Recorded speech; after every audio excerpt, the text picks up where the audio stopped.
شروع کرتا ہوں اللہ کے نام سے جو بڑا مہربان اور نہایت رحم کرنے والا ہے۔ حضرت نعمان بن بشیر رضی اللہ تعالیٰ عنہ بیان کرتے ہیں،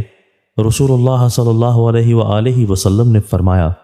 جہنم والوں میں سے جس شخص کو سب سے ہلکا عذاب ہوگا وہ شخص وہ ہوگا جس کے جوتے اور تسمے آگ کے ہوں گے، جن کی وجہ سے اس کا دماغ اس طرح کھولتا ہوگا جس طرح ہنڈیا کھولتی ہے۔ وہ یہ خیال کرے گا کہ کسی شخص کو اس سے زیادہ عذاب نہیں ہو رہا، حالانکہ وہ سب سے ہلکے عذاب میں مبتلا ہوگا۔ حضرت انس رضی اللہ تعالیٰ عنہ بیان کرتے ہیں،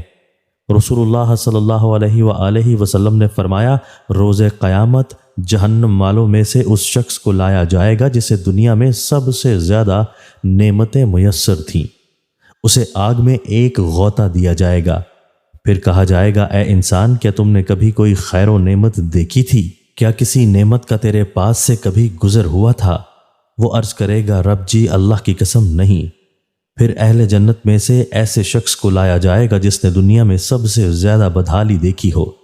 اسے جنت میں ایک بار گھما کر اس سے پوچھا جائے گا، اے انسان، کیا تو نے کبھی کوئی بدحالی دیکھی تھی یا کبھی کوئی شدت و تنگی تیرے پاس سے گزری تھی؟ وہ عرض کرے گا، رب جی، اللہ کی قسم نہیں،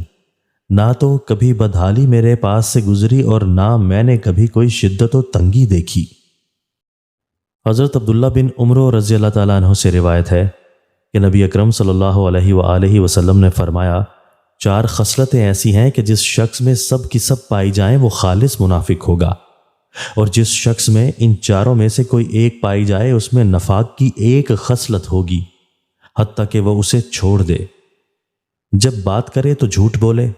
جب وعدہ کرے تو خلاف ورزی کرے، جب عہد کرے تو بے وفائی کرے، جب لڑائی جھگڑا کرے تو گالی بکے۔ دوستو، اللہ تعالی ہمیں ان احادیث مبارکہ پر عمل کرنے اور اپنی زندگیوں کو سنوارنے کی توفیق عطا فرمائے۔